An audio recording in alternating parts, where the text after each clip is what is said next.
अस्सलाम वालेकुम। जैसे क्लास हमने केमिस्ट्री का फर्स्ट चैप्टर डिस्कस कर लिया, आज हमारी जो स्टडी होगी वो सेकंड चैप्टर पे होगी। सेकंड चैप्टर के पहले टाइटल की तरफ चलते हैं, तो वो था स्ट्रक्चर ऑफ एटम्स, कि एटम का आज हमने स्ट्रक्चर पढ़ना है, एटम का स्ट्रक्चर पढ़ना है। अगर हम देखें तो एटम किसने डिस्कवर किया, वो हम डेमोक्रिटस साइंटिस्ट था एक ग्रीक, उसने एटम डिस्कवर किया था। वो क्या कहता था, ये स्मॉलेस्ट पार्टिकल है। जैसे कि हमने अपने प्रीवियस लेक्चर में फर्स्ट चैप्टर के लेक्चर में पढ़ा था कि मैंने बताया था आपको कि अगर डॉट है, अगर हमने एक डॉट लगाया है तो इसके नीचे हज़ारों मतलब मिलियन बिलियंस ऑफ एटम्स पाए जाएंगे, क्योंकि एटम एक स्मॉलेस्ट पार्टिकल है जो इंडिपेंडेंटली एग्जिस्ट नहीं कर सकता, इसने किसी के साथ रिएक्ट लाजमी करना है। इसी तौर पे जो थे ये कुछ साइंटिस्ट थे जिन्होंने कुछ डिस्कवरीज की, जैसे डेमोक्रिटस ने एटम को डिस्कवर किया। उसने कहा एटम है, एटम के अंदर न्यूक्लियस है। फिर न्यूक्लियस को उन्होंने डिस्कवर किया कि एटम में न्यूक्लियस है। न्यूक्लियस क्या है, इसमें मेन है, और जो इलेक्ट्रॉन्स या प्रोटॉन्स हैं वो इसके इर्द गिर्द रिवॉल्व करते हैं। फिर प्रोटॉन के डिस्कवरी की तरफ हम आए थे, तो वो किसने की थी, गोल्डस्टीन ने। गोल्डस्टीन ने क्या किया था, प्रोटॉन्स की डिस्कवरी की थी। वो क्या कहता था, प्रोटॉन्स क्या हैं, protons are positively charge particles found in the nucleus. उससे कहता है प्रोटॉन्स जो है वो न्यूक्लियस में पाए जाते हैं और ये पॉजिटिवली चार्ज होते हैं, यानी प्लस के चार्ज के साथ। फिर अगर हम बात करें तो इसमें फिर उसने कहा था प्रोटॉन्स के अलावा और भी चीज़ें हैं, जैसे कि उसने कहा जे थॉमसन ने क्या डिस्कवर किया, न्यूट्रॉन्स। जे थॉमसन ने क्या डिस्कवर किया, न्यूट्रॉन्स। जे थॉमसन की डिस्कवरी इलेक्ट्रॉन्स पे थी। उसने कहा था कि अगर इलेक्ट्रॉन्स की बात की जाए तो ये नेगेटिवली चार्ज होते हैं, नेगेटिवली चार्ज पार्टिकल्स होते हैं जो इसके इर्द गिर्द रिवॉल्व करते हैं। फिर अगर हम बात करते हैं न्यूट्रॉन्स की, ये चैडविक ने डिस्कवर किया था। चैडविक के साइंटिस्ट था, उसने न्यूट्रॉन्स को डिस्कवर किया था। उसने कहा था कि पॉजिटिवली और नेगेटिवली चार्ज पार्टिकल्स के अलावा भी कोई चीज़ पाई जाती है जिनके ऊपर कोई चार्ज नहीं होता, जैसे कि न्यूट्रॉन्स। उसने कहा था ये न्यूट्रल होते हैं बिल्कुल, और ये न्यूक्लियस में पाए जाते हैं, न्यूक्लियस में थी। उसके बाद हमारे पास एक और थी, जे थॉमसन ने प्लम पुडिंग डिस्कवर की थी। प्लम पुडिंग थ्योरी क्या बताती थी,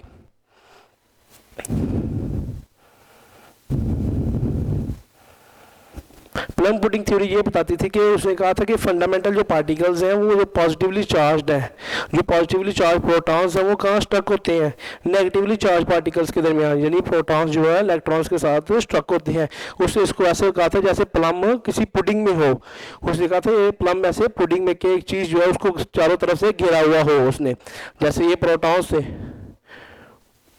कहता है उसको इलेक्ट्रॉन्स ने यूँ घिरा हुआ हो।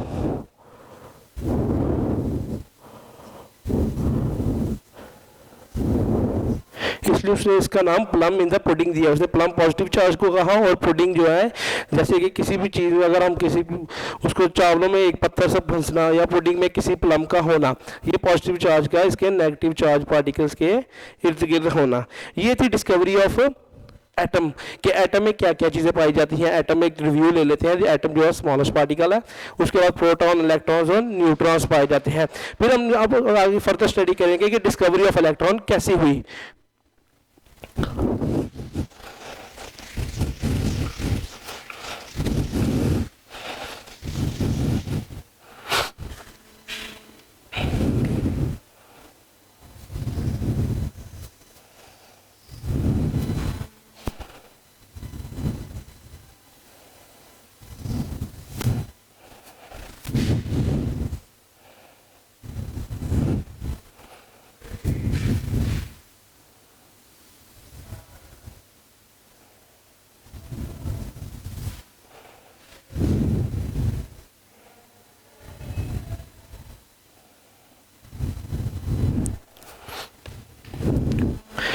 डिस्कवरी ऑफ कैथोड रेस के मुताबिक पढ़ेंगे। इन 1879 सर विलियम क्रूक्स,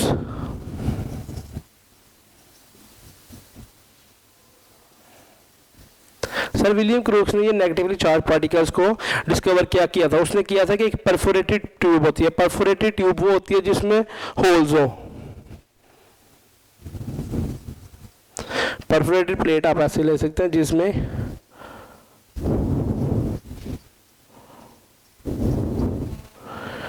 जिसमें होल्स हो, ये परफोरेटेड ट्यूब होती है। उसने क्या कहा था कि परफोरेटेड ट्यूब में मैंने गैस पार्टिकल्स को आयनाइज करने के बाद उसने क्या देखा कि ये रेस ट्रेवल कर रही हैं।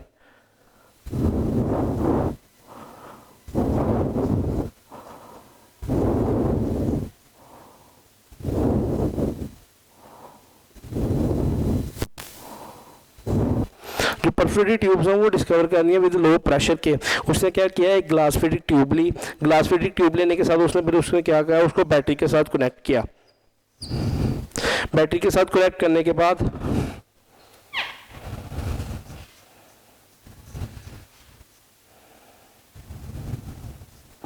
बैटरी के साथ कनेक्ट करके उससे दो इलेक्ट्रोड्स बनाए। ये इलेक्ट्रोड्स क्या है, इलेक्ट्रोड्स मेटल ही होता है, लेकिन उसकी नेचर वाइज हमने उनको रखा होता है पॉजिटिव या नेगेटिव रखा होता है। फिर उसने क्या किया, प्रेशर इंक्रीज किया। प्रेशर बनाने के लिए हमने क्या किया, वैक्यूम पंप।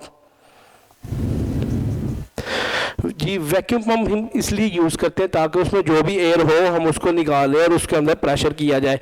प्रेशर का लेवल जो हम रखते हैं वो 10⁻⁴ एटमॉस्फेरिक प्रेशर है, ये प्रेशर था। फिर उसने क्या किया था, उसने क्या था, जब हमने गैस को आयनाइज किया, जब हमने उसके आयंस बनाया तो वो रेस की तरफ किससे, कैथोड से ओरिजिनेट होके, मतलब कैथोड से रेस बनकर एनोड की तरफ ट्रेवल कर रही थी।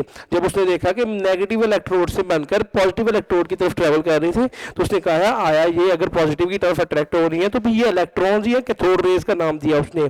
क्यों, क्योंकि इलेक्ट्रॉन नेगेटिव चार्ज है तो वो किसकी तरफ अट्रैक्ट होगा, पॉजिटिव की तरफ।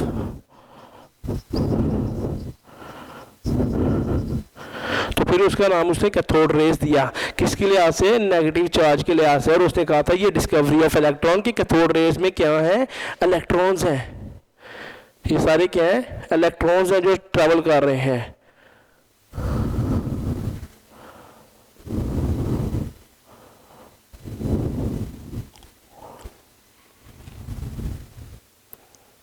जी ये इलेक्ट्रॉन्स ट्रैवल कर रहे हैं। ये थी ओरिजिनेशन, कैथोड रेस कैसे बनी। हम एक रिव्यू ले लेते हैं। उसने सर विलियम क्रूक्स ने एक ग्लास डिस्चार्ज ट्यूब बनाई। डिस्चार्ज ट्यूब में उसने क्या, दो इलेक्ट्रोड्स फिल किए।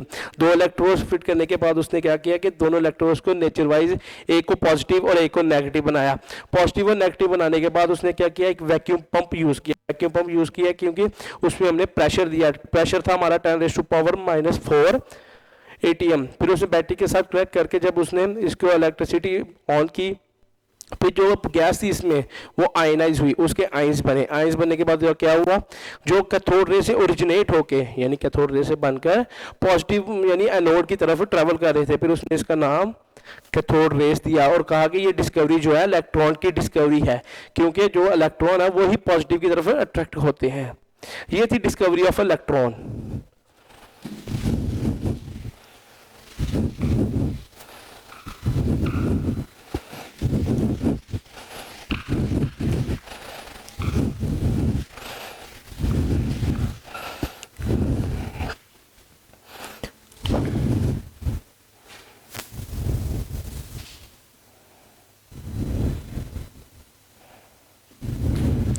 जी कैथोड रेस की प्रॉपर्टीज की तरफ आते हैं। प्रॉपर्टीज में सबसे हमने पहले कहा ये किस स्ट्रेट लाइन में ट्रैवल करती हैं। ये की पॉइंट्स हैं इसके, स्ट्रेट लाइन में ट्रैवल करते हैं। ये परपेंडिकुलर किसकी तरफ होती है, कैथोड सरफेस की तरफ परपेंडिकुलर होती है। फिर हमने दूसरा पढ़ा इसका कि इसका कास्ट शेडो होता है, क्योंकि ये लाइट के बिल्कुल अगर ऑपोजिट चीज में देखें तो एक शेडो साया सा बनता है। हम भी जब लाइट के ऑपोजिट डायरेक्शन में या रोशनी के सामने खड़े हों तो फिर हमारा भी साया ऑपोजिट डायरेक्शन में बनता है और ओपेक ऑब्जेक्ट का शेडो बनता है। ओपेक ऑब्जेक्ट वो होता है जिसमें से रोशनी गुजर ना सके, वो होता है ओपेक ऑब्जेक्ट, और साया हमेशा ओपेक ऑब्जेक्ट का ही बनता है। और ये डिफ्लेक्ट किसकी तरफ करती है, पॉजिटिव प्लेट की।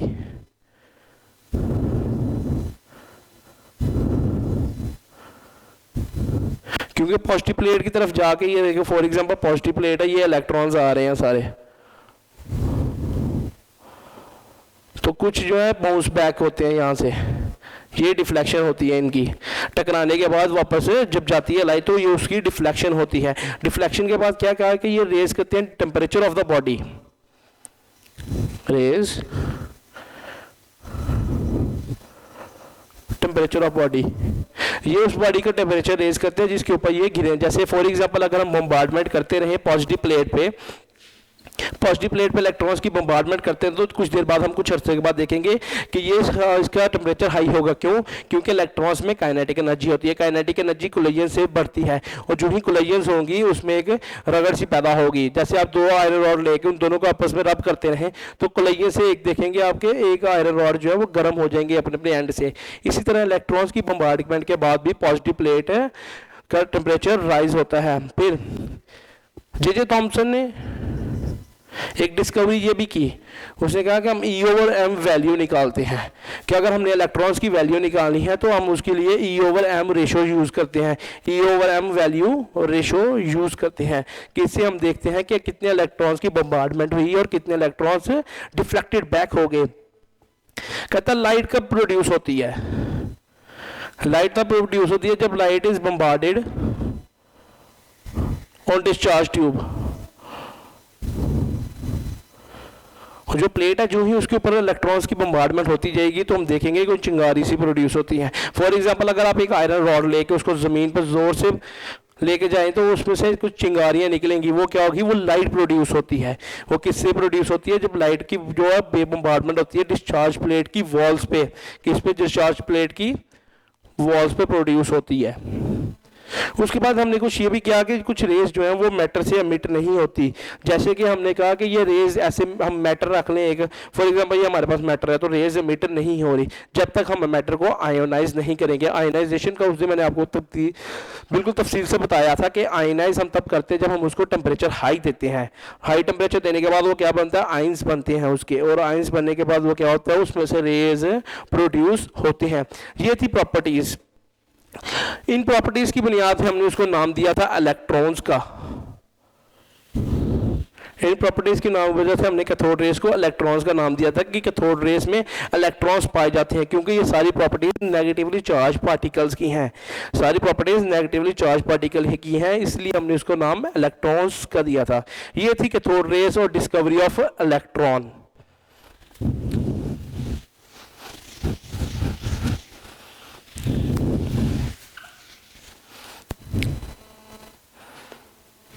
आगे हम बात करते हैं discovery of proton.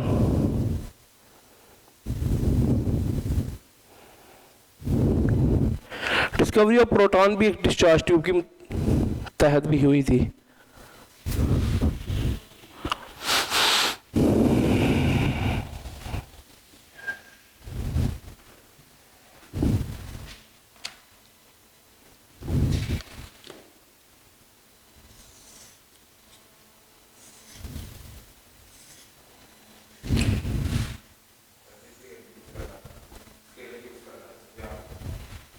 Scale use करना है समझाने के लिए, मैं तो लिख ही रहा हूं।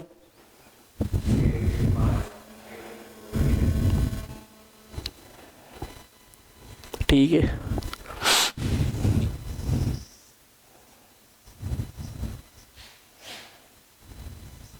डायग्राम जो स्केल यूज कर लेने और दसो और कोई हुक्म?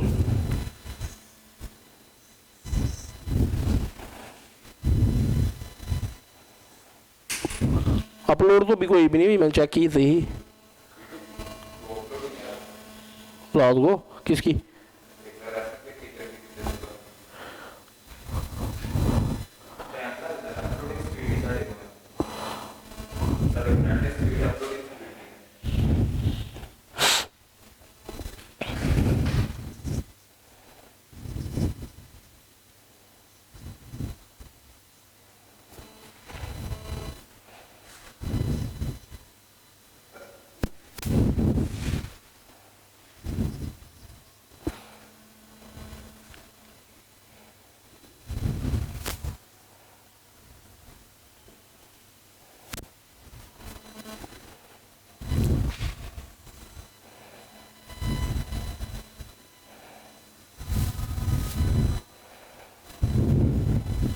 किसी और कलर का मार्कर है नहीं?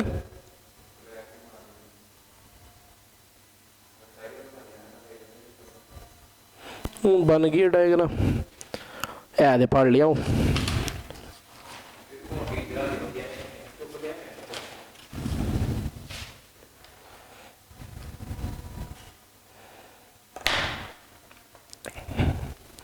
जी अब हम बात करेंगे डिस्कवरी ऑफ प्रोटॉन की। जैसे हमने डिस्कवरी ऑफ कैथोड रेज पढ़ा, इसी तरह हम डिस्कवरी ऑफ प्रोटॉन करेंगे। प्रोटॉन आपको बाद में पहले बताया गया ये पॉजिटिव चार्ज होते हैं। अब हम इसको प्रूफ करेंगे कि ये पॉजिटिव चार्ज कैसे होते हैं।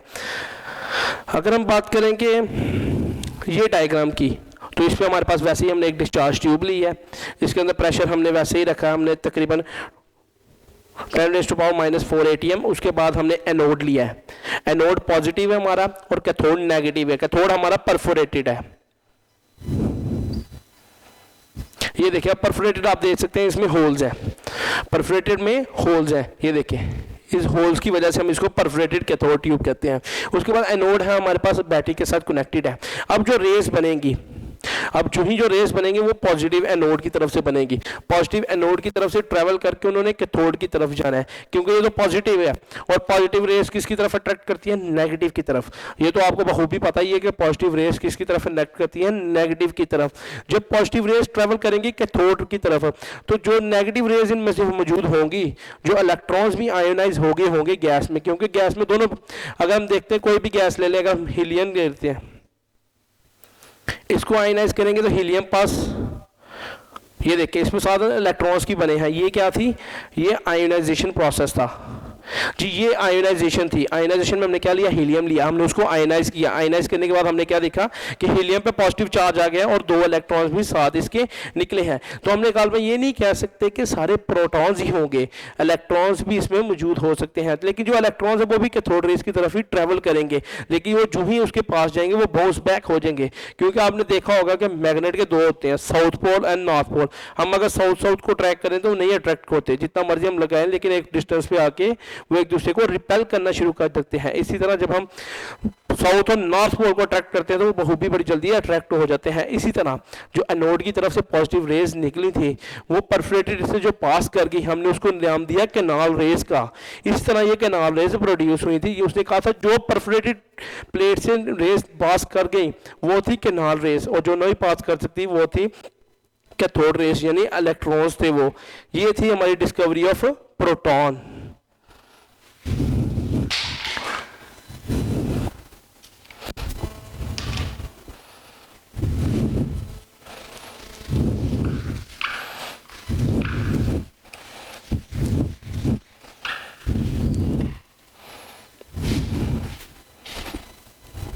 चल रहे हैं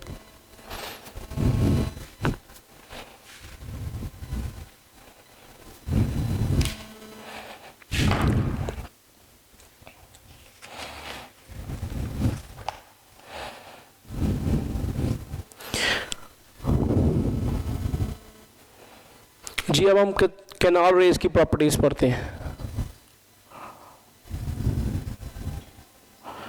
प्रॉपर्टीज हम सबसे पहले पढ़ेंगे कैनाल रेज। कैनाल रेज को पॉजिटिव रेज और प्रोटॉन्स हैं ये जी। सबसे पहली प्रॉपर्टी ये होगी कि ये स्ट्रेट लाइन में ट्रैवल करते हैं, लेकिन opposite of cathode, opposite of cathode. फिर हम क्या कहते हैं, इनकी डिफ्लेक्शन पढ़ते हैं। डिफ्लेक्शन किसकी होगी, इसकी इलेक्ट्रिक फील्ड और मैग्नेटिक फील्ड दोनों में। इलेक्ट्रिक फील्ड वो होता है जिसमें हम इलेक्ट्रिसिटीज यूज करते हैं, और मैग्नेटिक फील्ड वो होता है जिसमें हमने मैग्नेट का यूज करते हैं। उसने प्रूव क्या किया, डिफ्लेक्शन दोनों फील्ड्स में प्रूव किया ये पॉजिटिवली चार्ज्ड है, electric field and magnetic field में।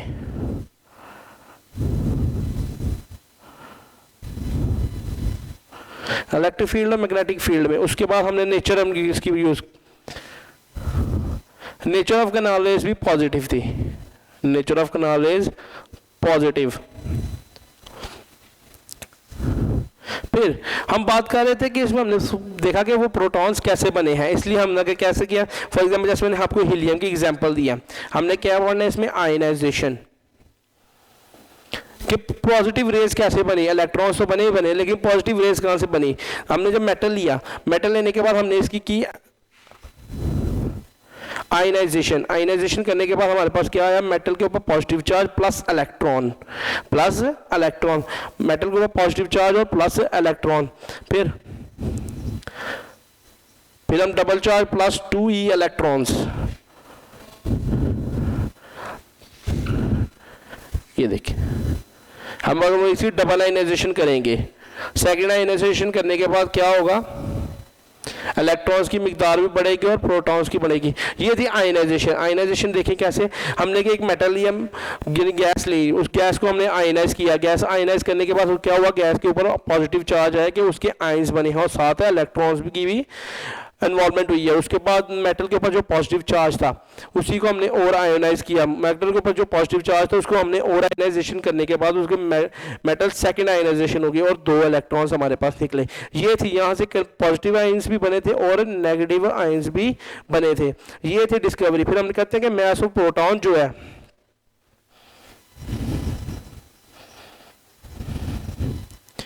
वो 840 टाइम्स जो है मोर है इलेक्ट्रॉन के मास से, 840 टाइम्स मोर है इलेक्ट्रॉन के मास के बराबर।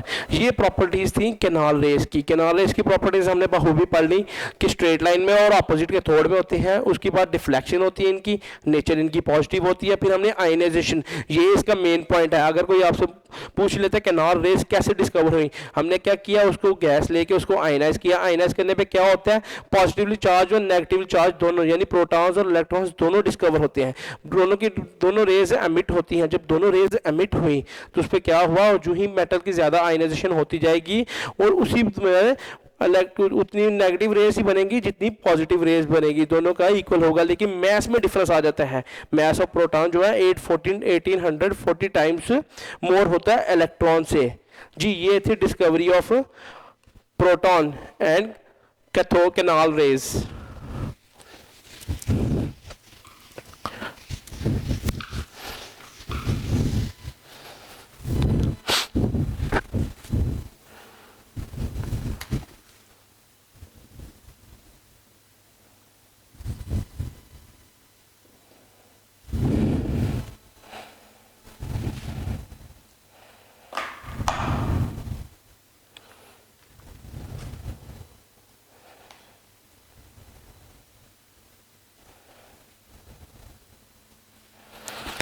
जी डिस्कवरी ऑफ न्यूट्रॉन में दो साइंटिस्ट का हाथ था, रदरफोर्ड था एंड चैडविक। 1920 1932। जी रदरफोर्ड ने कहा कि जो प्रोटॉन है उसी के मास के बराबर कुछ और पार्टिकल्स भी उसमें मौजूद हैं एटम में। वो कुछ और पार्टिकल्स कौन से थे, वो था न्यूट्रॉन्स। लेकिन वो उसने न्यूट्रॉन को as a neutral particle discover नहीं किया। उसकी डिस्कवरी को आगे उसकी बेसिस पे आगे एक नया साइंटिस्ट था चैडविक। उसने क्या किया, उसने अल्फा पार्टिकल्स की बम्बार्डमेंट की। उसने लिया बेरिलियम,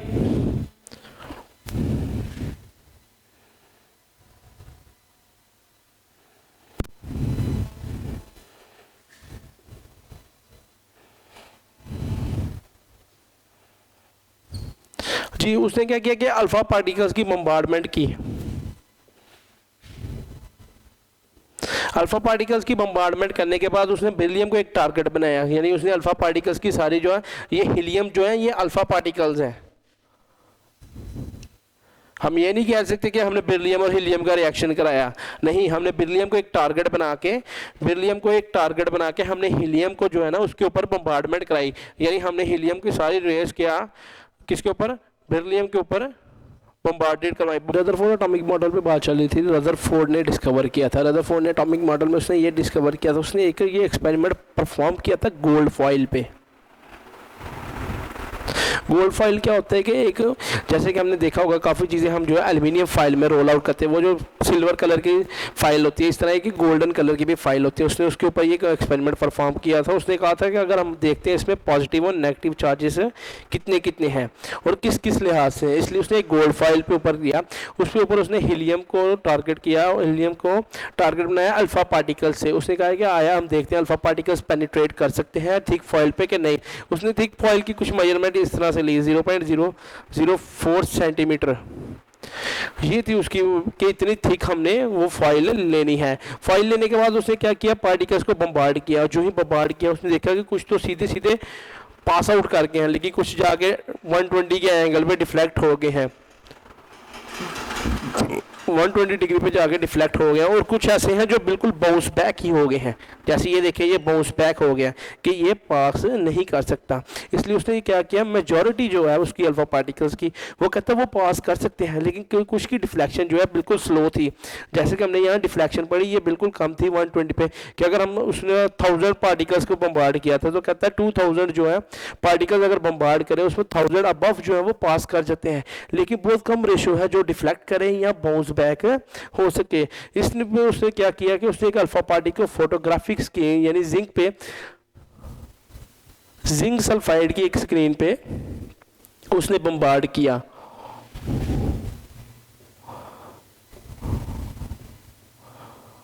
अल्फा पार्टिकल्स को बम्बार्ड किया। ये थी उसने फिर क्या किया कि मॉडल का हमें शोन हो गया कि मॉडल में आया हमने क्या क्या चीज़ें देख ली हैं। फिर उसने इसकी कुछ अपनी ऑब्जर्वेशंस बनाई।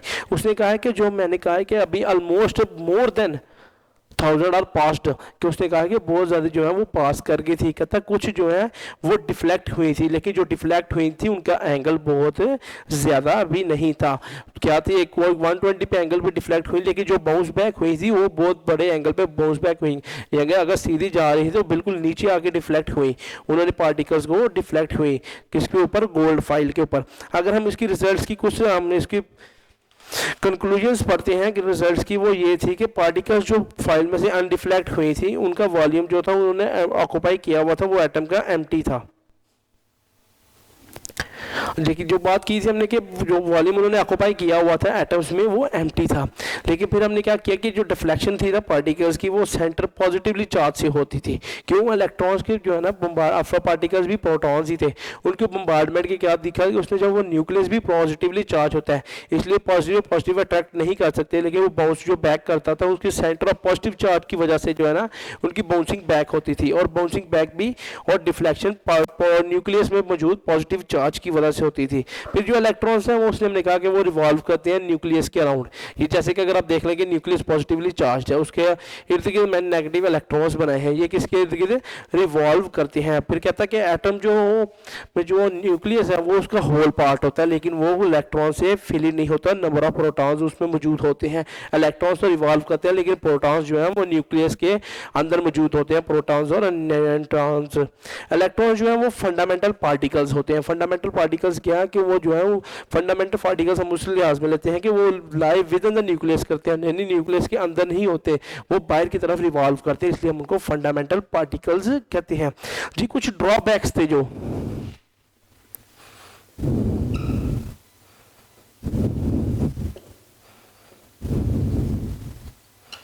कुछ ड्रॉबैक्स थे रदरफोर्ड के जिस लिहाज से उसका एक्सपेरिमेंट फुली नहीं कंप्लीट हुआ। वो ये क्या थी कि क्लासिकल थ्योरी पे डिपेंड करता था। जी क्लासिकल थ्योरी क्या है, क्लासिकल थ्योरी रेडिएशन की थ्योरी है। उसमें हम कहते हैं कि बीइंग चार्ज पार्टिकल जो रिलीज करते हैं वो कॉन्टीन्यूस नहीं होता, they should ultimately fall on it. कहते हैं कि अगर हम कॉन्टीन्यूसली उसमें स्पेक्ट्रम जो है वो चलता जाए तो हम उस पर क्या करना चाहिए, किसी बॉडी के ऊपर फॉल नहीं करना चाहिए। अगर कॉन्टीन्यूसली स्पेक्ट्रम निकल रहा है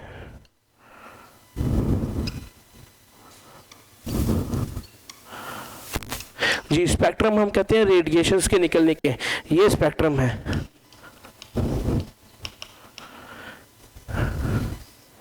जी ये स्पेक्ट्रम होता है, ये इसकी रेंजेस लिखी होती हैं इस तरह। जी ये स्पेक्ट्रम होता है, पीक्स के लिहाज से हम देखते हैं इनमें कितनी कितनी इनकी रेडिएशंस की अमाउंट है। फिर कॉन्टिन्यूस स्पेक्ट्रम की बजाय ना एक लाइन स्पेक्ट्रम हमें मिला था।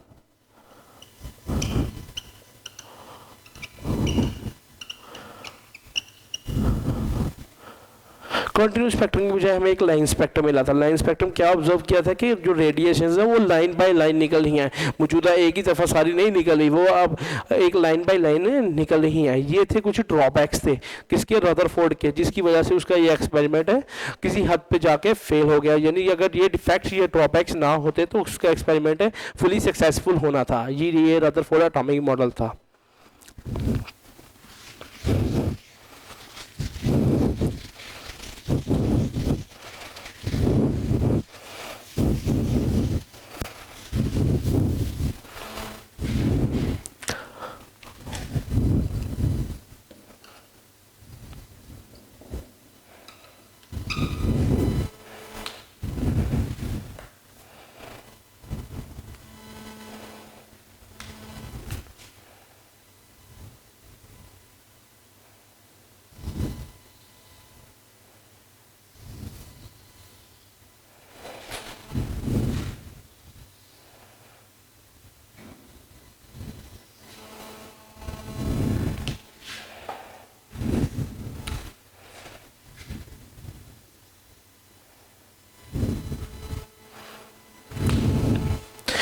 जी, आज हम बात करते हैं बोहर एटॉमिक मॉडल की। बोहर एटॉमिक मॉडल के रदरफोर्ड के डिफेक्ट के बाद बोहर ने अपना एक मॉडल पेश किया। बोहर का मॉडल किसके ऊपर था? न्यूक्लियस के और उसके इर्द गिर्द घूमने वाले इलेक्ट्रॉन्स में। उसने कहा कि जो इलेक्ट्रॉन्स की जो रेडिएशंस होती हैं वो अब्जॉर्ब एक फिक्स्ड नहीं है। हम ये नहीं कह सकते कि ये न्यूक्लियस है उसके अंदर जो इलेक्ट्रॉन्स पाए जा रहे हैं वो एक किस्म की यानी 100 रेडिएशन ही अब्जॉर्ब या एमिट करेंगे। कहता है ये एनर्जी जो रेडिएशन एमिटिंग प्रोसेस है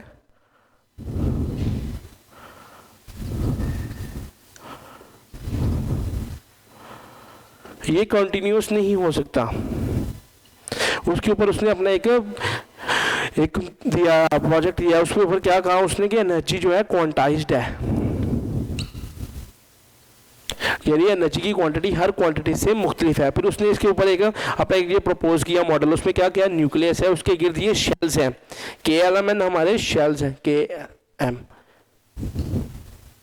ये शेल्स हैं जिसमें इलेक्ट्रॉन्स होते हैं, सब शेल्स, फिर ऑर्बिट्स एंड इलेक्ट्रॉन्स। कहते हैं इस सूरत हाल में इलेक्ट्रॉन्स करते हैं। कहता है अगर हम बात करें कि इलेक्ट्रॉन्स रेडिएशन अब्जॉर्ब करता है या एमिट करता है, जो ही कोई इलेक्ट्रॉन इससे इस शेल में आएगा, जो ही इलेक्ट्रॉन है छोटे से बड़े शेल में आएगा, वो क्या करेगा? एनर्जी अब्जॉर्ब करेगा।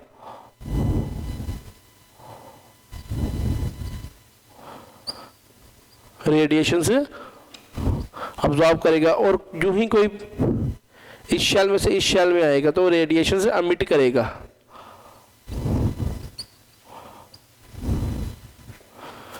ये क्यों ऐसा क्यों हो रहा है कि अगर वो उसमें ऊपर जाना है तो वो रेडिएशन अब्जॉर्ब कर रहा है और नीचे आना तो रेडिएशन अब्जॉर्ब कर रहा है। अगर हम बात करें KLM शेल की, तो K शेल की एनर्जी जो है बड़ी थोड़ी है, low energy, K high than K energy, high than K shell, M की high than L and K shell. कि अब्जॉर्प्शन और एमिटेशन की बात हम इसलिए करते हैं कि अगर हम कहेंगे किसी पार्टिकल ने अगर L शेल में से K शेल में आना है तो उसने एनर्जी अब्जॉर्ब करनी है, K शेल में से अगर L शेल में आना है तो उसने एनर्जी अब्जॉर्ब करनी है, क्योंकि इसकी एनर्जी कम है। फॉर एग्जांपल अगर इसकी एनर्जी 484 किलो जूल है तो यहाँ बिल्कुल डबल होगी, 1208 किलो जूल होगी, यहाँ 1608 जूल होगी।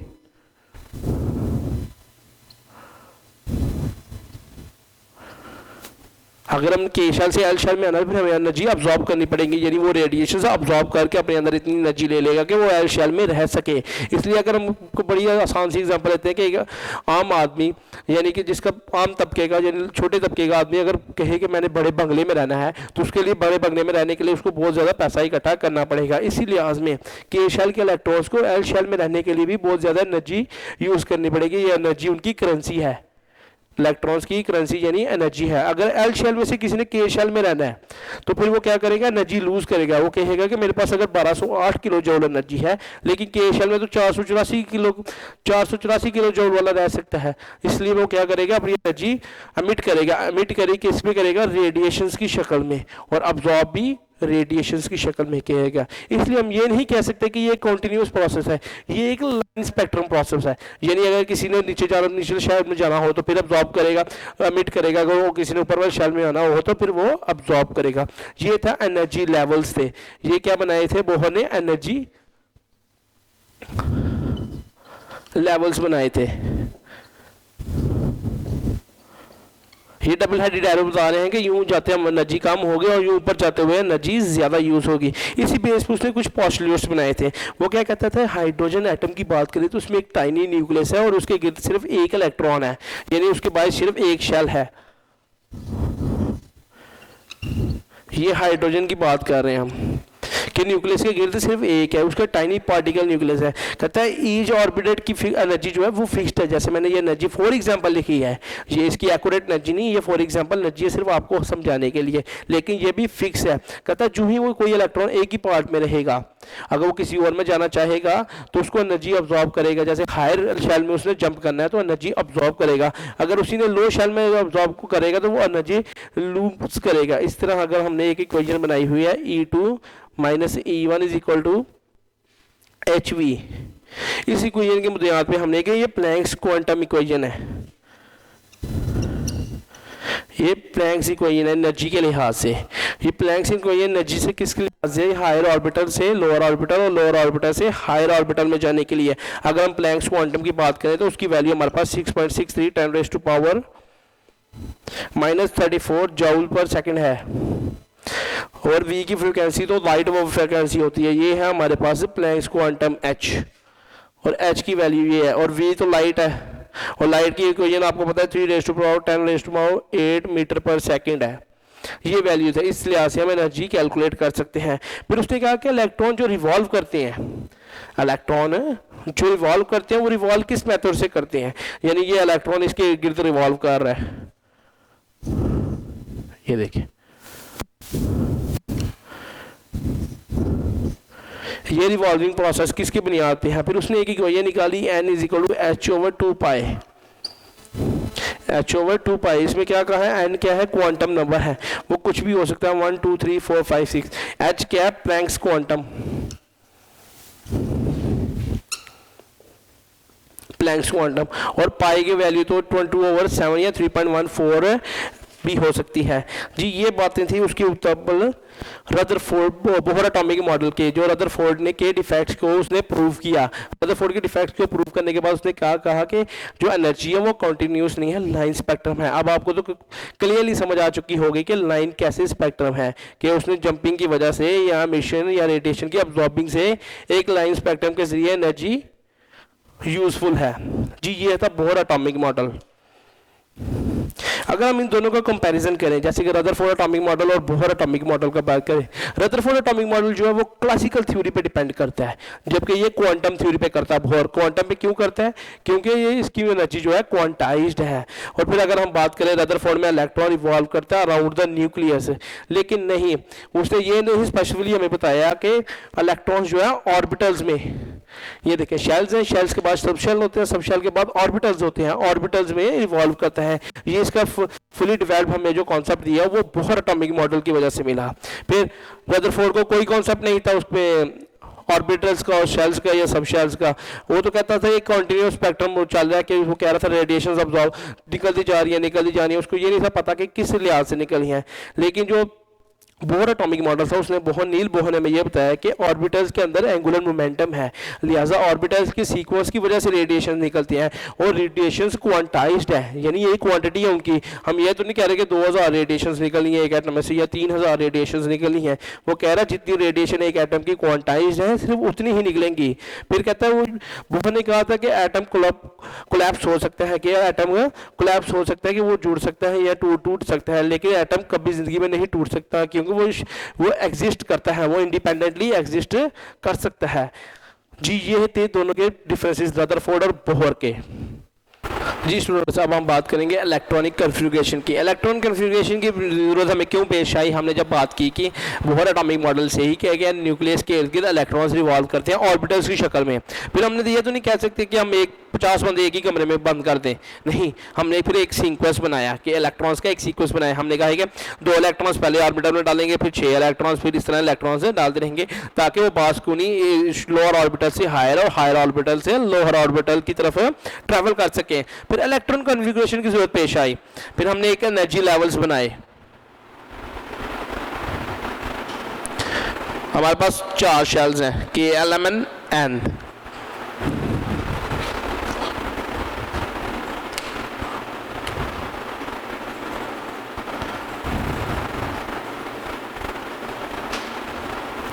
अगर हम एनर्जी लेवल्स की बात करें तो के शेल की एनर्जी जो है वो लो है,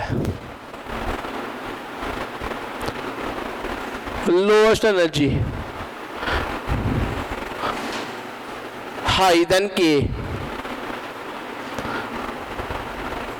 high than L and high than M.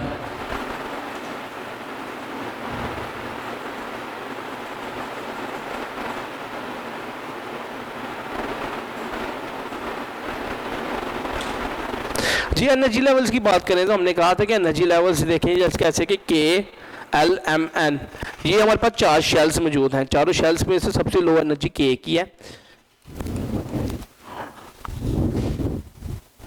Low energy होने के बावजूद ये न्यूक्लियस के बहुत करीब है।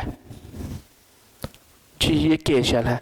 फिर L शेल की हाई एनर्जी है देन K, फिर हम एल शेल है ये हमारे पास।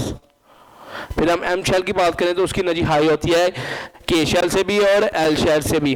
फिर एम शेल है हमारे पास। फिर हम एन शेल की बात करते हैं और ये आउटर मोस्ट शेल होता है हमारे पास।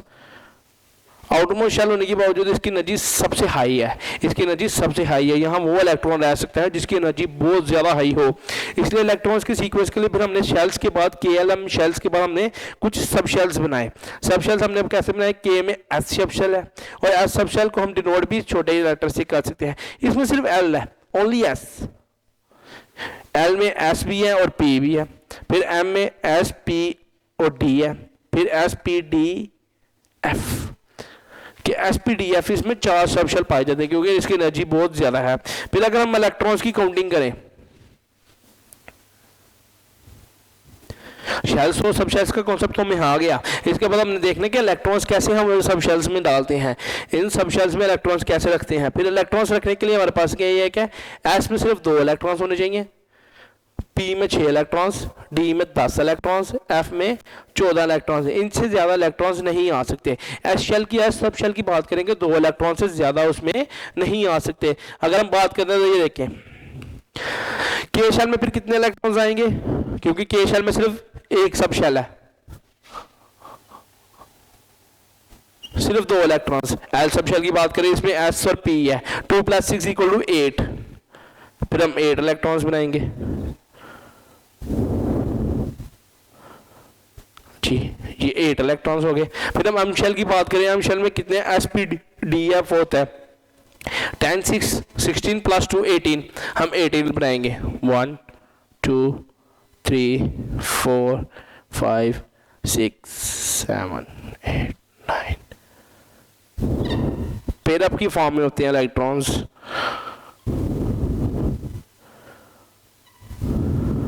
जी, ये 18 इलेक्ट्रॉन्स हो गए। अगर हम बात करें फिर उसकी सब शेल की, उसमें कितने होंगे फिर 10 + 14 24 24 एंड 6 32 इलेक्ट्रॉन्स टोटल।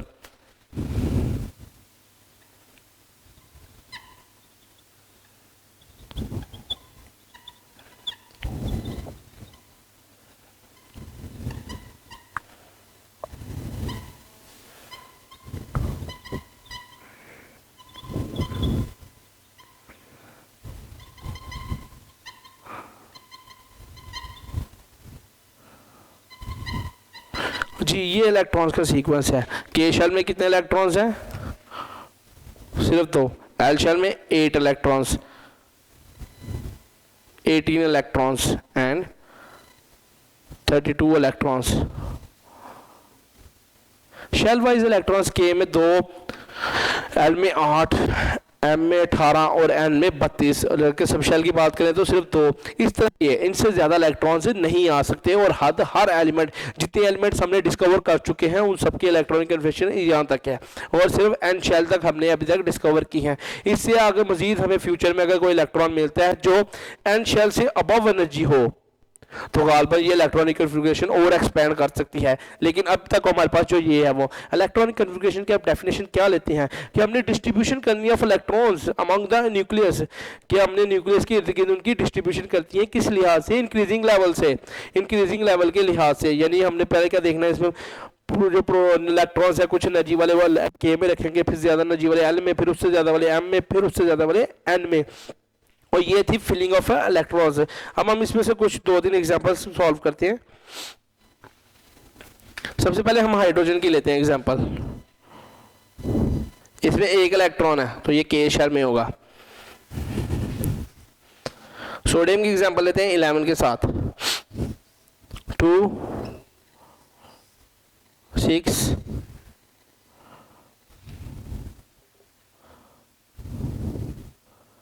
कितने हो गए, 1 2 3 4 5 6 7 8 9 10। 10 के बाद आउटर मोस्ट में 1 इलेक्ट्रॉन 11। क्लास हम पढ़ रहे थे उसकी इलेक्ट्रॉनिक कन्फिगरेशन के बारे में। हमने पढ़ा कि S shell, S sub shell, S P, S P D, S P D F. हमने जो इलेक्ट्रॉनिक कन्फिगरेशन करनी है वो इस लिहाज से करनी है कि एस की एनर्जी कम है, फिर एस की एनर्जी कम है, फिर पी है। इस तरह एस हम जो है वो पहले लिखे जाते हैं, जैसे कि 1s 2s 2p 3s 3p, 4s, 3d and 4p। F shell अभी हम नहीं लिखेंगे क्योंकि वो हमारे इलेक्ट्रॉनिक एटॉमिक नंबर की बुनियाद पे है। फिर हमने कार्बन की एग्जांपल ली, कार्बन 6, इसमें हमने लिखा 1s2 क्योंकि 2 इलेक्ट्रॉन्स आते हैं इसमें, 2s2 2 इलेक्ट्रॉन्स आते हैं। फिर p में हम बोलते हैं कि 6 इलेक्ट्रॉन्स आते हैं, लेकिन अवेलेबल हमारे पास 6 हैं, 2 + 2 4 + 2 6, कि हमने सिर्फ 2 इलेक्ट्रॉन्स लिखने हैं। इसी तरह अगर हम ऑक्सीजन की एग्जांपल लें तो वो 8 के साथ है। फिर हम क्या लिखेंगे 1s2 2s2 2p4, 2p4 इसलिए क्योंकि इसमें सिर्फ 8 इलेक्ट्रॉन, 2 + 2 + 4। जी ये मेथड इलेक्ट्रॉनिक कन्फिग्रेशन है। इस मेथड के ज़रिए आप बेशक एटॉमिक नंबर आपके पास 18 आ जाए, 20 आ जाए, 54 आ जाए, 106 आ जाए, 108 आ जाए, आप उसकी इलेक्ट्रॉनिक कन्फिग्रेशन कर सकते हैं। ये थी हमारी डिस्कशन जो थी इलेक्ट्रॉनिक कन्फिग्रेशन पे।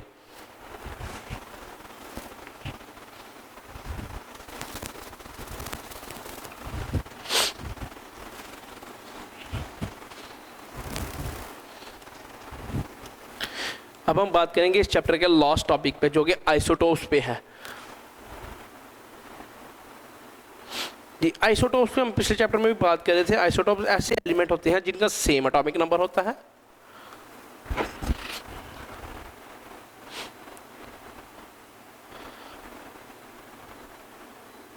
Different mass number. कि हम आइसोटोप्स की बात करते हैं कि आइसोटोप्स ऐसे एटम्स हैं हमारे पास, या ऐसे एटम्स हैं एलिमेंट के जिसका एटॉमिक नंबर तो सेम होता है लेकिन डिफरेंट क्या होता है उनका मास नंबर। उनके इलेक्ट्रॉनिक कन्फिग्रेशन जो प्रोटॉन्स की है वो तो सेम है, लेकिन मास नंबर के उनमें न्यूट्रॉन्स जो हैं वो ज़्यादा हैं, उनमें न्यूट्रॉन्स जो हैं वो ज़्यादा हैं। फिर हम इस पर बात करते हैं हाइड्रोजन की। हाइड्रोजन के 3 आइसोटोप्स हैं,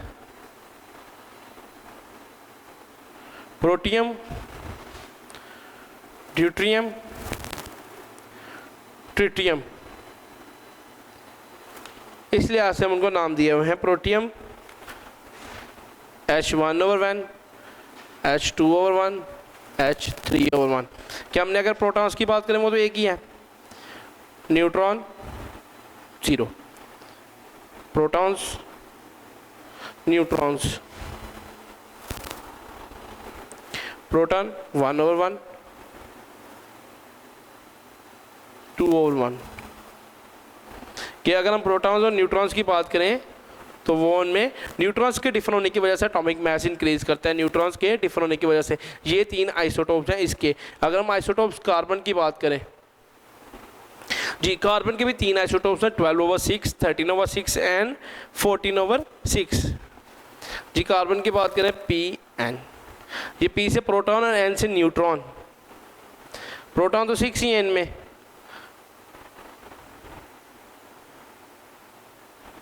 प्रोटॉन्स तो सब में 6 ही हैं, प्रोटॉन 6 ही हैं, लेकिन जब डिफर होगा सिर्फ उनमें न्यूट्रॉन्स की वजह से डिफर होगा, क्योंकि हमने 12/6 बनाना है, फिर 13/6, 14/6, फिर 6, 6, 12, 7 एंड 8। किस में डिफरेंट आया? सिर्फ उनके न्यूट्रॉन्स में।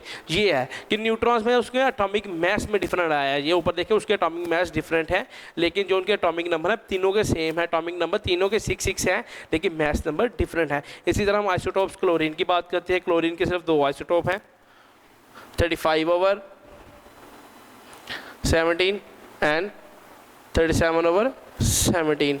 ये थे इसके 2 आइसोटोप्स। अगर हम यूरेनियम की बात करते हैं तो यूरेनियम एक रेडियो एक्टिव एलिमेंट है, 234/92, 235/92 एंड 238/92। ये 3 आइसोटोप्स हैं यूरेनियम के। इसी तरह अगर आप अपनी बुक का पेज नंबर 39 देखेंगे, उसके नीचे आपको वो एक टेबल मिलेगा जिसमें उन्होंने तमाम एलिमेंट्स के आइसोटोप्स लिखे हुए हैं। जी ये आइसोटोप्स के जो होती है वो मास नंबर क्यों ज़्यादा होता है? क्योंकि उनकी डिफरेंट फिजिकल प्रॉपर्टीज़ में न्यूट्रॉन्स की ज़्यादा होती है, क्योंकि न्यूट्रॉन पे तो चार्ज कोई नहीं है, लेकिन इसलिए वो ज़्यादा है। जी ये बात थी आइसोटोप्स की। आइसोटोप्स की अब हम एप्लीकेशंस की तरफ आते हैं कि इसकी एप्लीकेशंस किस किस फील्ड में हम यूज़ कर रहे हैं। एप्लीकेशन फील्ड में यूज़ करने के लिए जी आइसोटोप्स की बात हो रही थी। आइसोटोप्स की बात में हम पढ़ रहे थे कि उनका सेम एटॉमिक नंबर होता है और डिफरेंट मास नंबर होता है, लिहाजा अब हम उनकी एप्लीकेशंस पढ़ेंगे। एप्लीकेशन में सबसे पहली एप्लीकेशन हमारे पास रेडियोथेरापी क्या है। जी रेडियोथेरापी क्या है? रेडियोथेरापी के 2 वर्ड है। थेरापी मीन डायग्नोसिस थेरेपी मतलब उसका इलाज करना, रेडियो मतलब रेडिएशंस के, हमने रेडिएशंस के ज़रिए हमने उसका इलाज करना है। कैंसर ट्रीटमेंट आपको पता है आजकल कैंसर की कितनी चल रही है, इसलिए कैंसर ट्रीटमेंट के लिए हम रेडिएशंस का यूज़ करते हैं। अगर हम बात करें गोइटर एक बीमारी है, उसमें के लिए हम आयोडीन 131 आइसोटोप यूज़ करते हैं, आयोडीन 131 आइसोटोप। फिर उसके बाद हमारे पास फास्फोरस 32 भी है और अस्ट्रोनियम 90 भी है, जो हम यूज़ करते हैं किसके लिए, कैंसर ट्रीटमेंट के लिए। अगर हम ट्रेसर बात करें डायग्नोसिस की, डायग्नोसिस में भी हम गोइटर, फिर कुछ ऐसी मेडिसिन है जो हम उससे बनाते हैं, ये थायराइड ग्लैंड में होता है हमारा गोइटर। फिर ऐसी मेडिसिन है जो हम रेडिएशन के ज़रिए बनाते हैं, यानी किसी मेटल पे या किसी मेडिसिन पे रेडिएशन की बम्बार्डमेंट कराने के बाद। फिर इसी तरह टेक्टेनियम जो होता है वो हम किसके लिए, बोन ग्रोथ यानी हड्डियों के बढ़ाव के लिए भी यूज़ करते हैं। फिर बात हमारी आती है आर्कियोलॉजिकल एंड जियोलॉजिकल यूज़ में। आर्कियोलॉजिकल क्या है, मैंने आपसे बात की थी कि फॉसिल, जब हम पढ़े थे relative atomic mass and relative atomic unit की बात करें तो उसमें हमने क्या पढ़ा था, कार्बन डेटिंग पढ़ी थी, कार्बन डेटिंग के बारे में पढ़ा था कि कार्बन 12 किसके लिए यूज़ होता है, कार्बन डेटिंग के लिए, कि जो हमारे फॉसिल्स अंडरग्राउंड हैं या एज डिटर्मिनेशन, यानी जो हमें रॉक्स मिलते हैं उसकी हम एज डिटर्मिनेशन कि उसकी कितना साल पुराना है, किसके ज़रिए करते हैं हम, आइसोटोप्स की रेडिएशंस के ज़रिए। हम क्या कहते हैं, रेडिएशंस को पेनिट्रेट कराते हैं अर्थ की क्रस्ट पे, अर्थ क्रस्ट पे जब यूँ ही वो किसी मेटल से टकराती हैं और रेडिएशन बाउंस बैक होती हैं तो हमें मॉनिटरिंग के ज़रिए पता लग जाता है नीचे कोई ना कोई मेटल मौजूद है। ये हैं आर्कियोलॉजिकल एंड जियोलॉजिकल यूजेस। फिर हम एप्लीकेशन इसकी यूज़ करते हैं पावर जनरेशन में। हमने पावर जनरेशन में हमने अभी पढ़ा था यूरेनियम 238/92, ये जो है बहुत हाईली जो है एक रेडियो एक्टिव एलिमेंट है। ये क्या है, खुद बहुत रेडिएशन एमिट करता रहता है। फिर रेडिएशन एमिट करने के लिए हम किस में यूज़ करते हैं, न्यूक्लियर फिशन रिएक्शंस में। न्यूक्लियर फिशन रिएक्शंस में हम क्यों यूज़ करते हैं, क्योंकि इसमें हम क्या करते हैं, यूरेनियम को किसी और मेटल के साथ बम्बार्डमेंट कराने की वजह में हमें एनर्जी प्रोड्यूस होती है। वो जो एनर्जी प्रोड्यूस होती है वो बम ब्लास्टिस में भी हम यूरेनियम यूज़ करते हैं, क्योंकि ये हाईली रेडियो एक्टिव एफिशिएंट है। उसके लिए फिर हम क्या करते हैं, कुछ बॉयलर्स में भी या जिसमें हमें ज़्यादा एनर्जी यूज़ की होती है, फिर हम उसकी यूरेनियम की बम्बार्डमेंट कराते हैं। जी ये था हमारा सेकंड चैप्टर जो था स्ट्रक्चर ऑफ एटम्स की बुनियाद पे। फिर स्ट्रक्चर ऑफ एटम्स में हमने तफसीलन सारा पढ़ लिया है। शुक्रिया। वीडियो पसंद आई तो लाइक करें, अपनी राय कमेंट करें। ऐसे ही मजीद वीडियोस के लिए हमारा चैनल सब्सक्राइब करें और बेल का आइकन दबाएं ताकि आपको हर वीडियो का नोटिफिकेशन मिलता रहे।